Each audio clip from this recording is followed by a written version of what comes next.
Good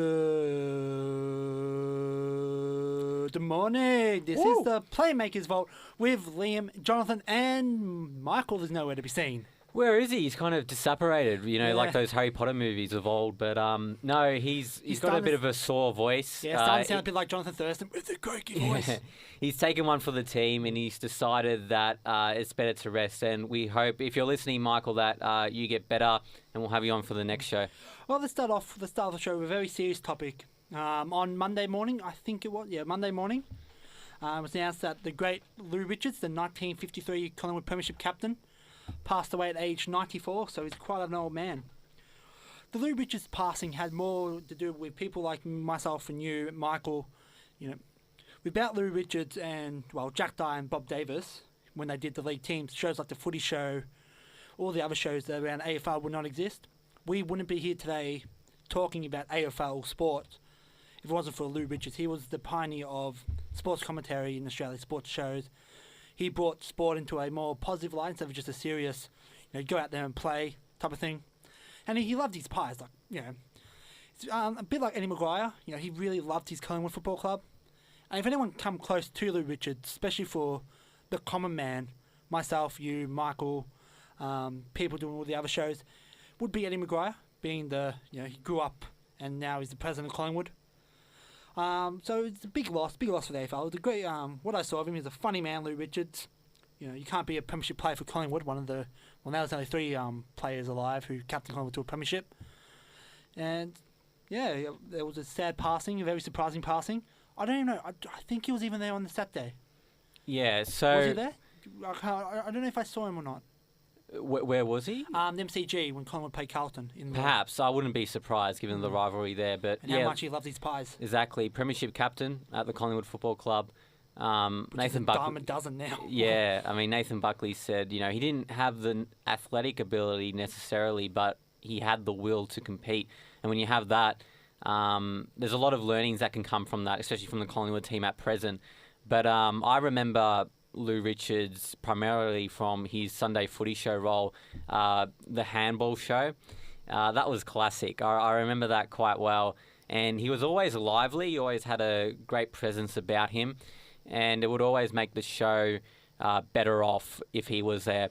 So no doubt his loss, we're going to mourn it. But, he's lived a long life. And, it's time to, cherish the life that he has had in football and outside of it.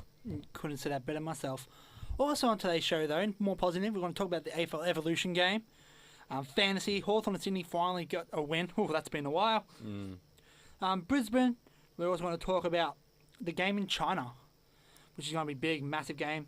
Essendon's fade outs, plus many more here on the Playmakers Vote. This is Lord with Royal here on Sin Nation. That was Lord with Royal here on the Playmakers Vault on Sin Nation. This is Liam and Jonathan. Let's jump straight into it with the new game that got released early. He got released on Thursday, AFL Evolution. Has it evolved or has it gone backwards? It's a tough one. And I watched a YouTuber and he sums it up perfectly. And the point is that you look at a sport game and you think of FIFA, which is EA. This is Wicked Witch. And you look at the graphics and now you think to yourself, I'll try to do another voice. It's not as good as FIFA. It's not FIFA.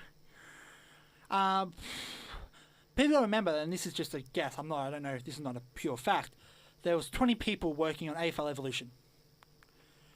There was probably 100, 200 people working on FIFA. Coding, artwork, graphics, everything, a bit of licenses, where AFL Evolution didn't have it. I love playing. I'm still playing now. Gold Coast, exactly in my career mode, Gold Coast lost the last 3 games. Unfortunately, Tom Lynch is out of form. Not good for the skipper. But I'm enjoying the game. I love AFL games. I love AFL. I can play AFL 99 still. And that's a terrible, terrible game with the whole commentary just like, he takes the mark. What a kick. Good handball. The pressure's on here. Yeah, it's kind of repetitive a little bit, but if you love your footy, it's definitely a game to get. The only thing is, the big thing is that there are some flaws to it. The advantage rule. Every time there's an advantage and you pick up the ball, no matter if you're under pressure or you're not, it's just an automatic advantage. They don't have the deliberate out of bounds. Yeah, so you kind of have to avoid the ball almost when a free kick is paid. I do that when I give away a free kick as well. I avoid the ball so they touch it and I can tackle them. Yeah. I think the game needs BT. I just want Razio Fantasia. Big boy McAvoy. Boy, oh boy, wowee. Yeah. That's what you need. Yeah, just a bit of character, don't you? Because, with Dennis Committee and Matthew Richardson, they've done that before. Oh, Richo's terrible. He's depressing. I always say to myself, let's go harder at the ball. Always go harder. Never give up. No, you need, that was out of bounds. That was out of bounds. That's what you need.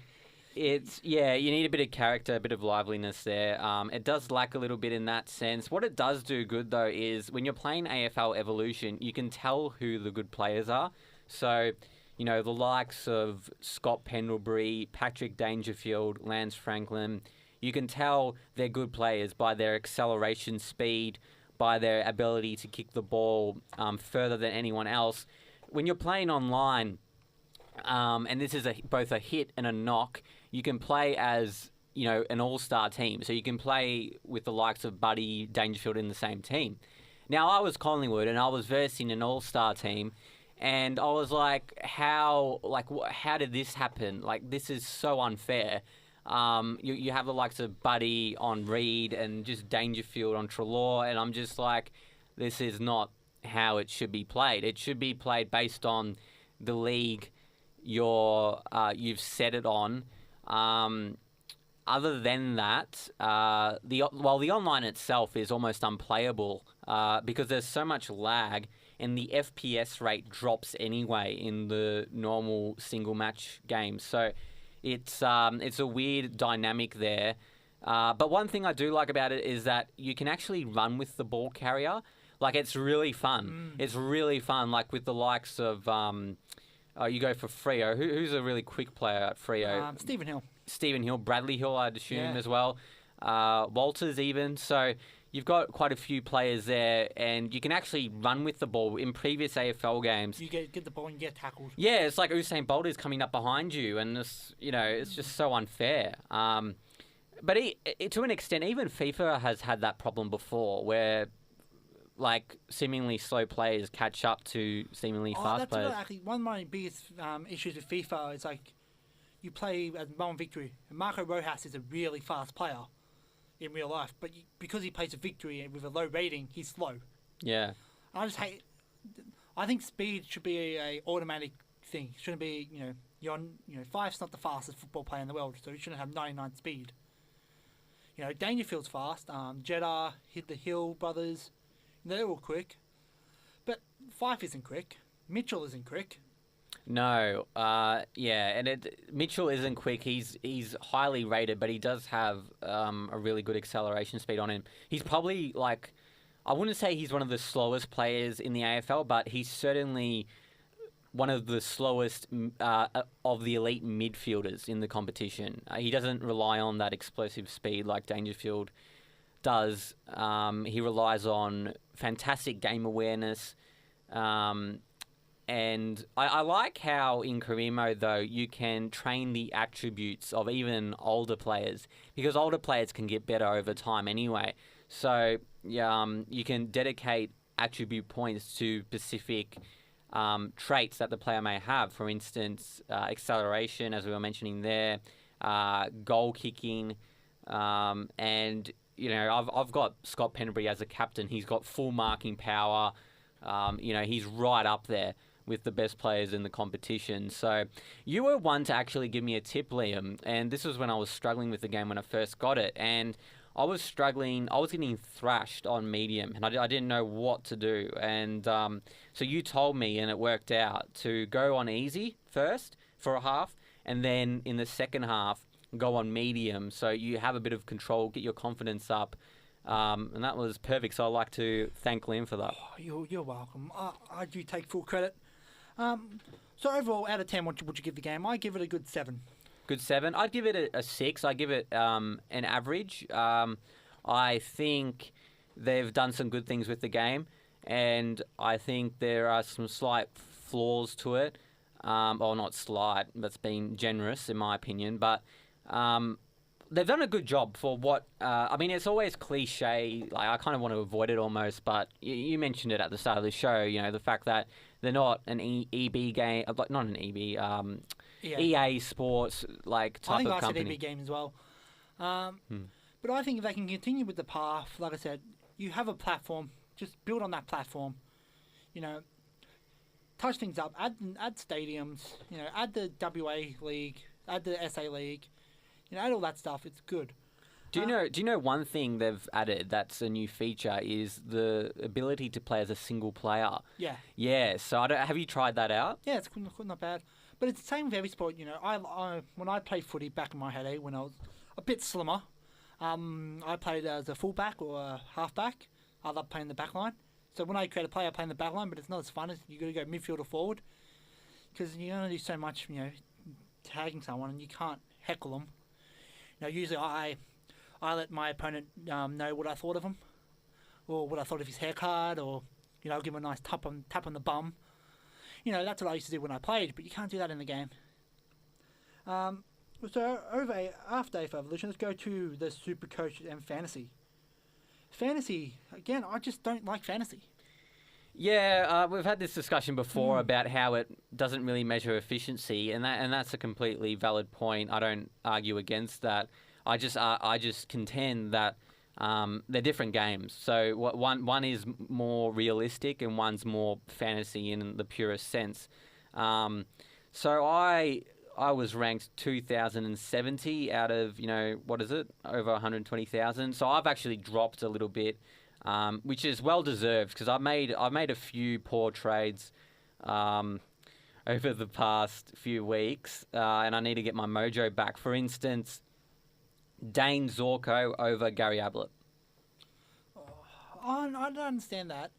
Dane Zorko's usually up the top every week. He is. The thing is, I didn't sense that. I knew Gary Ablett would, you know, play better, but with his shoulder injuries and just the general Gold Coast team as a whole. But then again, I guess Brisbane and Gold Coast are on a par. But Zorko was coming off a 157, you know, points score, which is huge, absolutely enormous, and I got tailed into that, and I'm paying the consequences of it. Now, he did okay. He got 97 points, but if you're paying $659,000, you want a bit more from Dane Zorko. I apologise, but you just said Gold Coast and Brisbane were on the same par? Yes. The team that just bet Geelong, Gold Coast are they should be on 2 losses and 4 wins at the moment. The loss against Brisbane in round 1 was, you know, a bad start. Yes. And the loss against North Melbourne was just that they just couldn't hold it. They had injuries and they just couldn't hold up. They just bet Geelong.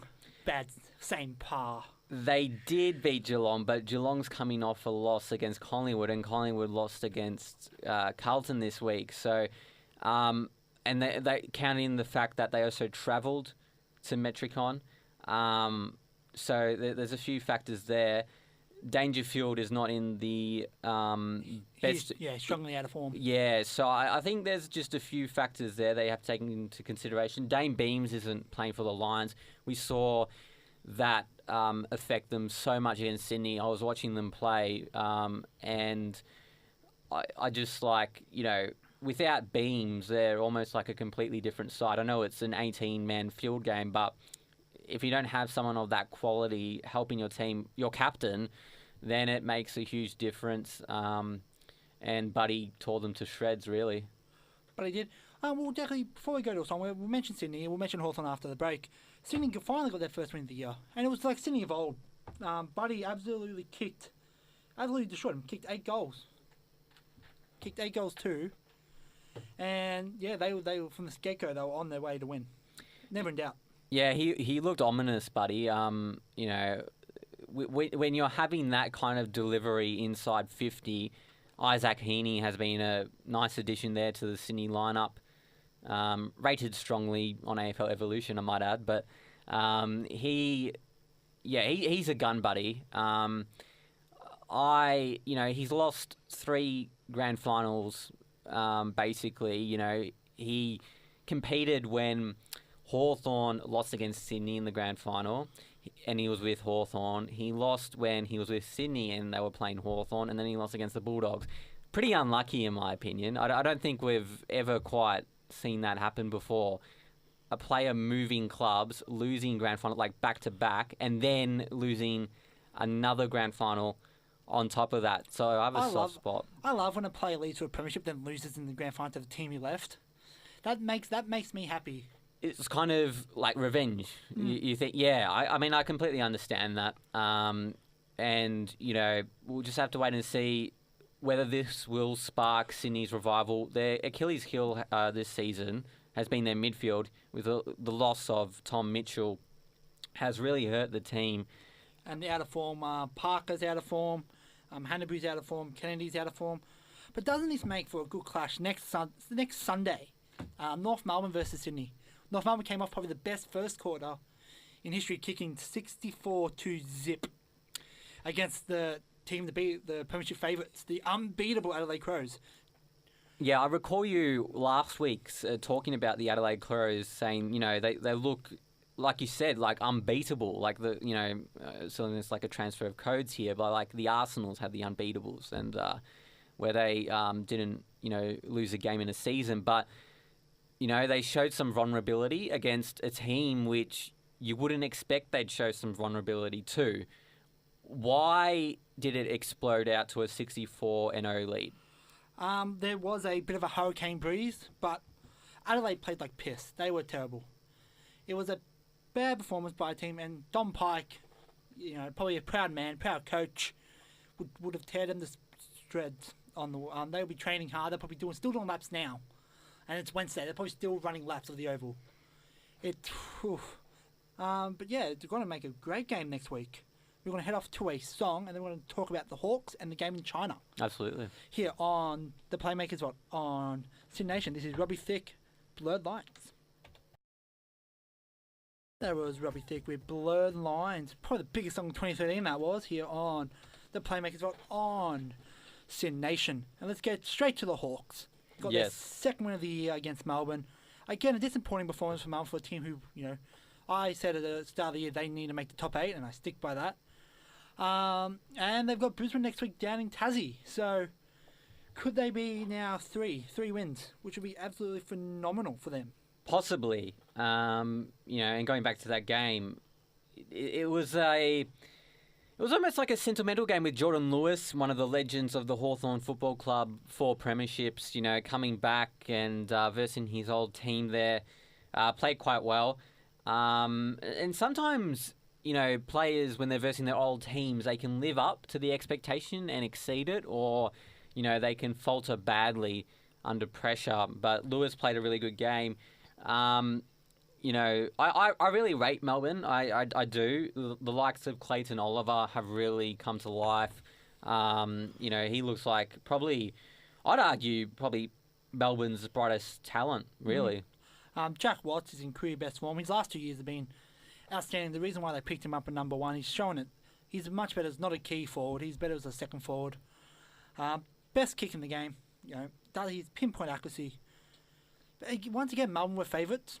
And once again, they were in front or level in the fourth quarter and lost. To a team now, Hawthorn aren't a top 8 team. Hawthorn aren't going to play finals. Hawthorn, they could finish, I'd say, 10th below Hawthorn could finish. Melbourne should have won. It should have been easy peasy. See you later. We're off to play whoever they're playing next week, which I think, if I am not mistaken, it is, the Crows, and they have which should be a loss over in Adelaide. Yeah, but with Melbourne's potential, even though they'd be rank outsiders, you never know, especially with the talent Melbourne have. And we've talked about this before, how, the Paul Roos and Simon Goodwin transfer. I know David King, a statistics analysis guy in AFL, in the AFL media circle, he, but more so to do with Fox, he focused on the kind of tactics that Goodwin was using, and that includes, a player or two kind of behind the ball, but not on the wing, and then just running at each other. But with the likes of gone, they haven't controlled the ruck necessarily, and that's probably a big thing we need to talk about. The loss of Max Gawn, one of the best ruckmen in the competition. Yes, all Australian. So, how did they combat the loss of Max Gawn? Well, they did with Spencer, but then Spencer got injured, and now, it's pretty much whoever wants to ruck. Most teams, Freo have four ruckman players. They only play with the one. But I think Melbourne don't have many. They have another one who's still coming off an injury. I think that was a big loss, a massive loss. Gawn was. But good teams can get past that. Doggies don't have Roughhead. Premiership ruckman. That's a very good point, actually. And even that, Roughhead's not a ruckman. Roughhead was a ruckman because they didn't have a ruckman. And Doggies are doing quite well. They're now back to their best. Yeah. And just, kind of just diverting away, like what you said there. Tom Boyd, I really like him as a kind of like a part-time ruck role, because if he is not getting into the game as a forward, he can just, get around the ball a little bit, feel the ball, tackle a bit. He's quite athletic, so I think it suits him to be a part-time ruck. I think after the grand final last year, the days of the ruckman are dead. Like just, the Sandilands, the 211 centimetres, didn't need to go forward because he can't kick to save his life. Those ruckmen, you've got to now be a athletic guy. You've got to be able to kick a goal. You've got to be able to defend. Jordan Muffet's the future ruckman. Rory Love from GWS, prime example. Jack Watts, even though he's not tall enough, but he's the one rucking for Melbourne. Good example. So no longer the big, like Mason Cox from Collingwood. He would surprise you. The reason why he's forward and not a ruck is because those days are numbered. Brodie Grundy is a fantastic ruckman, prime example of the goal-kicking ruckman. Those days are Van Curvis from Richmond. I'm telling you what, like Richmond are missing him. Oh, big against the Doggies. Yeah, and it's not necessarily about tap work anymore. I remember, Sandiland is still a brilliant player because he does more than just tap work. But you can have these ruckmen who are not necessarily tall like that, but they're just ultra competitive. And I really compare Nankervis to Shane Mumford at GWS. They're just absolute competitors. And, they call it the big wall of mummy. Like, if you get tackled by Mumford, you're in a lot of pain. He likes to flatten people out, man. Do you remember he hit Tim Taranto in one of the pre-season games? So Tim Taranto is obviously the first season player. He went right up, and I think he got like a goal assist. So,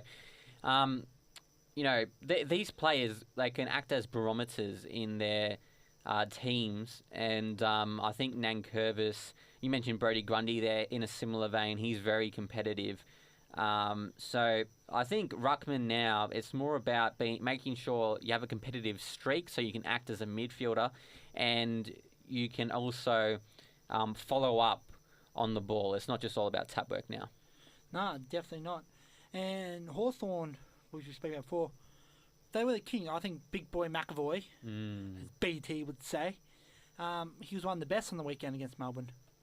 He was. McAvoy's been in really good form the last few games. He's really thrived without John Segler. And David Hale when he left. Yes. And a premiership player as well. McAvoy is coming from St Kilda. That was a questionable... I didn't expect that trade to happen when it did. It was a very random trade as well, because McAvoy was penciled in as like the next captain. Like he got all the hype in the world. McAvoy for St Kilda, then they got rid of him for Savage. It's a weird trade, but both clubs. Well, now St Kilda's loving their recent trade with Hawthorn. Yeah, but that just proves to you the talent of the Hawthorn recruiting team to notice these opportunities. And I looked at someone. It hasn't really been a success thus far, but one of the only negatives I can point is probably Ty Vickery.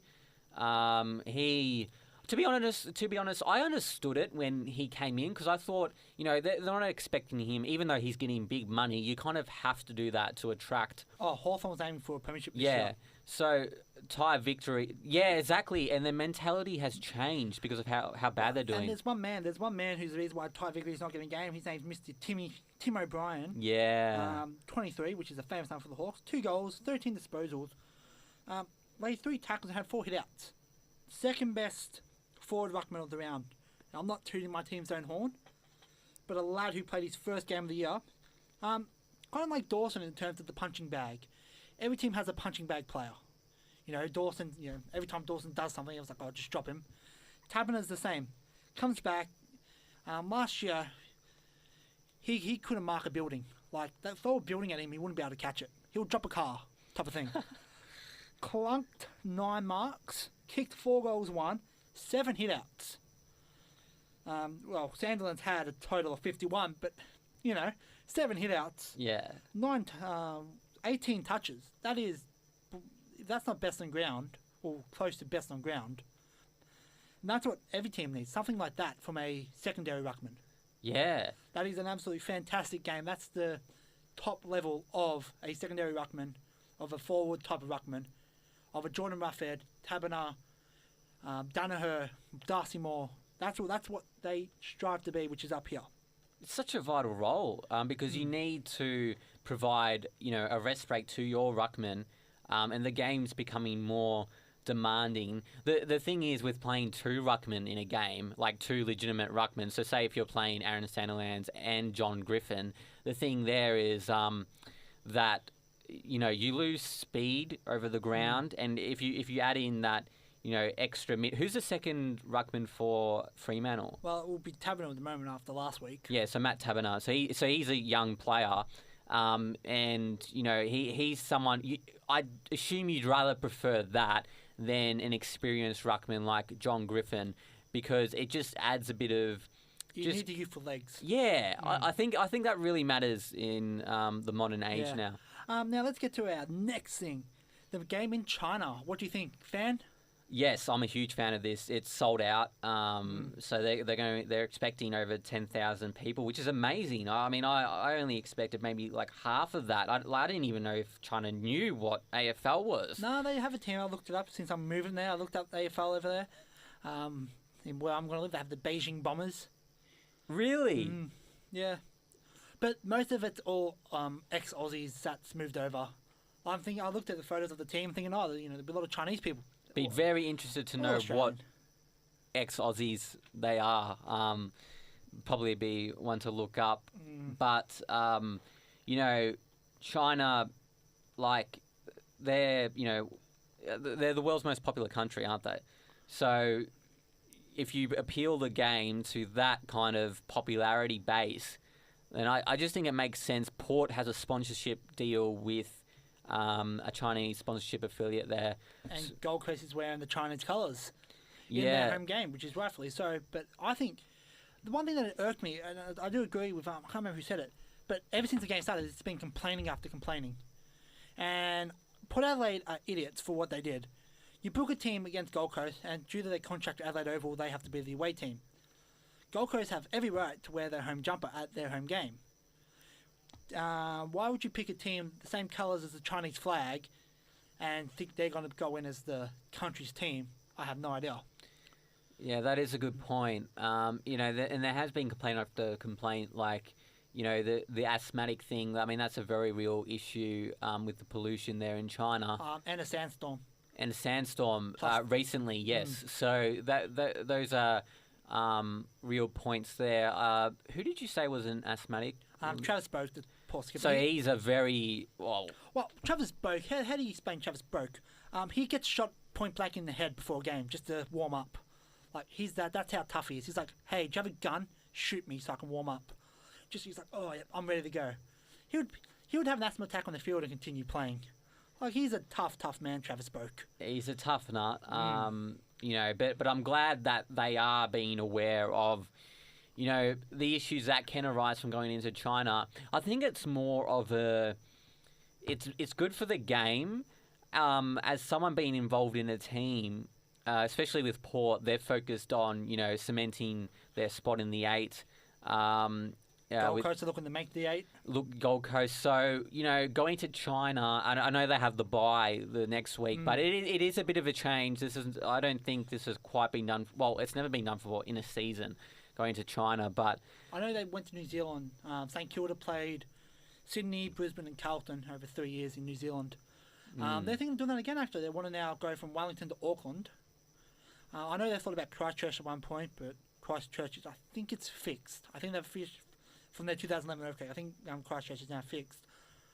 But I think it's a great idea. I think it's been taking too long for us to play games outside Australia. I know Kevin Sheedy, but in saying this, Kevin Sheedy's mad. He's a mad, mad man. He wanted India, the next place to play footy. But then Kevin Sheedy's insane. Like, he's legit crazy. If he didn't play footy, he'd be in a mental asylum. He's a crazy man, Kevin Sheedy. I'm surprised we haven't played a game in Ireland, considering our affiliation with the GAA. We have the Gay League. I was going to mention that.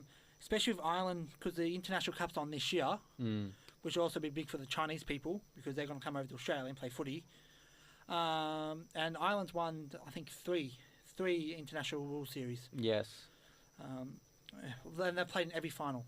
Well, no, New Zealand's played in every final. Do you envisage in the future that, say, 40 years, 50 years from now, do you think that there will be a team from overseas competing in the AFL? New Zealand's our best bet. New Zealand's definitely the best bet for a team. China's too far away to travel every week. Like, imagine being from China, having to go to Melbourne, which I'm going. That's where I'm going. I'm going to Hong Kong to Beijing, and that's a 11-hour flight plus a 2-hour stopover. I don't want to. Imagine doing that every 2 weeks. Who would want to do that? No. But New Zealand's fine. New Zealand's a trip to Perth. It's 3.5 hours, I think, to go to Auckland from Melbourne.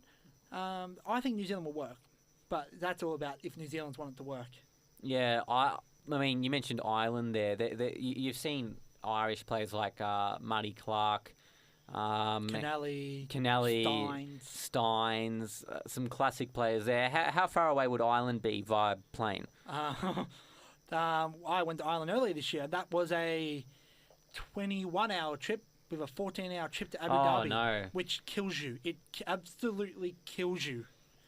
Well, given that, even in business class, it kills you. Yeah, given that, Australia is known as, the place down under. We're far away from everything. Yeah. You realise that when you travel international, you're far away from everything. Yeah. It's the worst. It's a good and a bad thing. It's a bit of a bad thing in terms of footy, but even if we can't get an overseas team, even if we can actually a strong overseas league.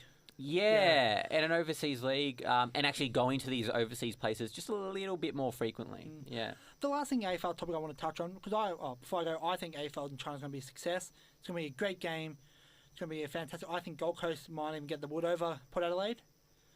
Mostly because I think Gold Coast are on a roll after beating Geelong, and Power's a bit sour after losing to West Coast. But that's my opinion. And with Essendon, what I know is against Fremantle and what I know is against Melbourne is that they both had these leads at half time and lost. This is round 7.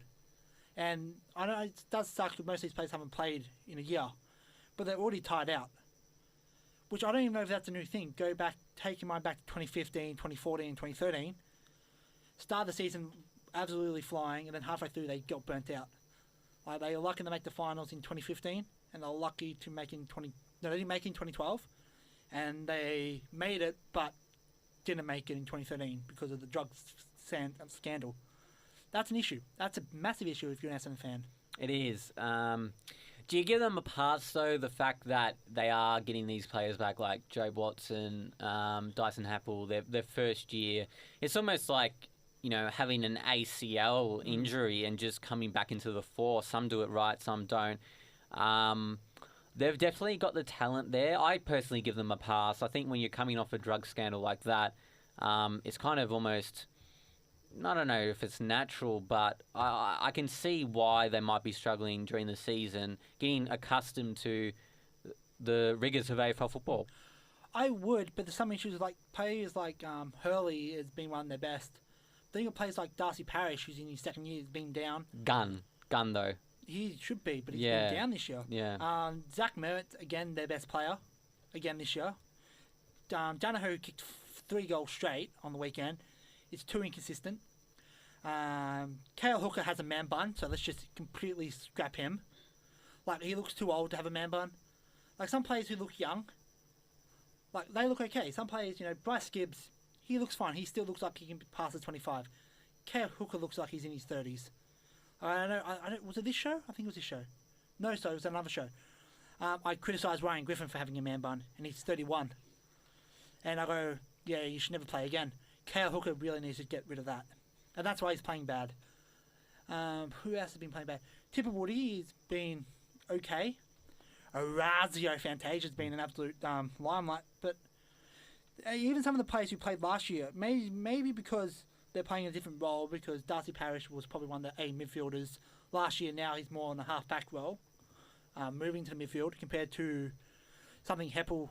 He played Heppel's role last year, who didn't play. I think it's a bit of both. Some players are playing good, some players haven't been able to get back. Look at Cam McCarthy, for instance. In probably career best form at Fremantle, didn't play last year. And he didn't have rehab. He lived the entire year in WA training. And he had no reason not to. So it's tough. Cramery's been out. Paddy Ryder's done okay at Port Adelaide.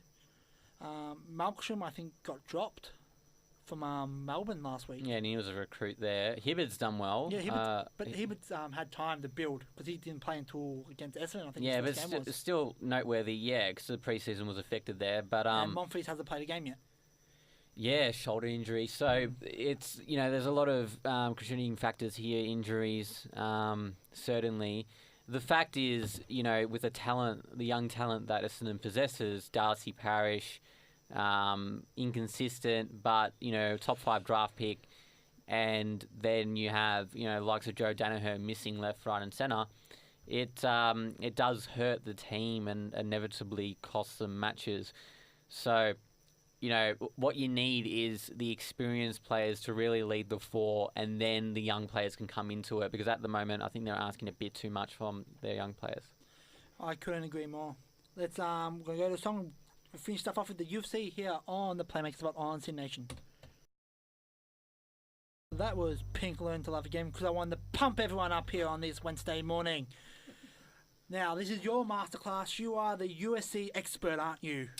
You were saying to me that you are the king of UFC. I was saying that. I don't know. Is that putting words in my mouth? Or, but no, I mean, I have done above the octagon on Sim. May I add, that is a gold class show. That was. You think of Sin and you think of Above the Octagon. You helped me with the first show. Hey. I just gave you a design. You are the Leonardo da Vinci type of thing. You painted the Mona Lisa. I just gave you an idea. I said, look at this. You should draw a woman. And you're like, the Mona Lisa. That was you. This is great. Have you been planning this before the show, or was that spontaneous? Spontaneous. Kind of killing time. Even more oppressive. But I tell you what, Anderson Silva, he wants to paint his own legacy here, and he wants an interim title shot against Yoel Romero. So in the middleweight division, there's a bit of a hold-up. Michael Bisping is versing GSP potentially later in the year, and Michael Bisping hasn't versed a legitimate contender for a while. He versed someone outside the top 10 in Dan Henderson, who's retired now, and he's versing someone outside the top 10 in George St. Pierre, who's coming back from a hiatus. So Anderson Silva is spewing. He says that the UFC is not respecting his legacy, and obviously he had 14 title defenses. Obviously had a drugs issue as well with USADA, but Yoel Romero, Anderson Silva, it makes sense, but Anderson Silva doesn't want the fight. So when you have a situation where the middleweight division is being caught up by a title fight, which is not quite legitimate in the sense that they're not two top contenders fighting each other, it kind of creates like a backlog, a gridlock of fighters just waiting to get through the traffic. And that's certainly Luke Rockhold, Anderson Silva, Gegard Mousasi, Chris Weidman, Robert Whittaker, of course. How can we forget him. He's Australia's next bright hope. Well, you said first show that he's going to win, the first Aussie to win one. 100%. Oh, it's tough. It's a really tough thing, and I feel sad for all the UFC fighters because there's only so many fights a year, and there's only so many people who want this title shot. And like you said, it's not about a number one. Let's just pretend WWE's real, and for a second, and you get this, you win a whole bunch of matches, and then you get that chance for that number one contender spot. You don't do that. UFC is, ooh, you're good. You fight him. There's more money. What would you do for the money? You want to draw. You want it to look good. Like, if the AFL had their way last year, and I remember saying it, I go, if AFL was rigged, this is last year's final, Hawthorn would play Geelong in the grand final. That was after Hawthorn's lost to Geelong in the first one. If AFL was rigged, that's what the grand final would be, because it would make the most money. Yeah. That's what UFC does, and they have the opportunity to. They have the opportunity to look at a wrestler, a fighter, and be like, you're good against him. Even though you've lost the last 2 matches, and the other guy hasn't fought in 2 years. But this guy who's won the last 10 will wait a bit. Which could kill his momentum, because the thing is, especially the guy who just won his last 10, he loses one, drops off the face of the earth. Yeah, it's a rough business like that. You can have Charles Darwin's battle of the fittest right here. Yeah, the strongest survives. Yeah, the strongest survive. Yeah, that's precisely right. It's a battle of evolution in there, and you either adapt or you perish. And so we've got the Charles Darwin and Mona Lisa in here. So this is the historical Playmakers Vault here. Yeah, this is the historical. The history edition. But yeah, no, that's exactly right. I mean, the reason why I say Robert Whittaker will be Australia's next title champion. Of course, we don't know what exactly will happen in the future, but it's like anything. Once a clear contender comes out, in the case we're just talking about Australian fighters, I actually went to one of the UFC events. I saw Jake Matthews, who's another bright Australian prospect. He's only a year or 2 older than me. He lost that one. He was a little bit injured, though. Don't you love to see that, though? Those athletes who are a year older than you. I remember the last year's AFL Grand Final, and me and my mates were sitting down, enjoying ourselves. We were happy the doggies won. And then Marcus Bontempelli came on TV, and I wrecked our day by saying, he's only 20. He's as old as we are. Look at him, and look what we're doing, and we're sad. It makes you reflect, and certainly, it's up to you to paint your own path forward from that. But Anderson Silva, I mean, he's definitely a legend of the sport. They were even talking about an Anderson Silva and Rob Whittaker fight. Rob Whittaker, does he go straight to the title? I mean, I'll tell you what, Rob Whittaker has a really strong case because as an Aussie, he has the Aussie backing. He's well loved in Australia. He's Australia's most well-known fighter, except for Mark Hunt, who's New Zealand and Australian. He is Australian. I didn't realise something about us Aussies. If he's born in New Zealand and becomes famous and lived in Australia for a day, or even came to Australia for a holiday, well, he's both. He's Australian. He's both. He represents, but he's said that before Whittaker, that he represents the New Zealand base and the Australian base. So, he definitely has the market place to advocate for a title shot. The UFC is all about money. They have a $4.2 billion debt they have to pay off, and Rob Whittaker could be a piece to that puzzle. Just a final question before we wrap things up here. Maybe Rob Whittaker? That's the Aussie, right? Yes. Yes, sorry. Please went mind blank. Rob Whittaker, maybe they're saving his UFC title match to when they go back to Australia for a pay-per-view. That would be amazing. But again, like I said, money. Wouldn't it be... How much more money knowing that an Australian's got a headline for a title? Money talks. That's going to be money. Media, paper, radio, television, posters, billboards, Twitter, Facebook, Instagram, MySpace will be all over it. Yep. MySpace will come back just for that fight. Adapt or perish. Exactly. This is all the time for... Wow, that was bad. That's all the time we have for today here on the Playmakers Vault. 2 weeks in a row I've stuffed up the outro. Oh, absolutely great stuff by me. You are absolutely fantastic, Jonathan. Great show today. Thank you, likewise. Michael who? You know what I mean? Michael, I'm sure he was listening. Michael who? Hope Michael gets well. I won't be here next week. I'm off to the Gold Coast. Have fun there. I will. Should be very good. Yes, I hope so. And that's all the time we have for. This is the Playmakers Vault on Sim Nation. And thank you, lads, very much.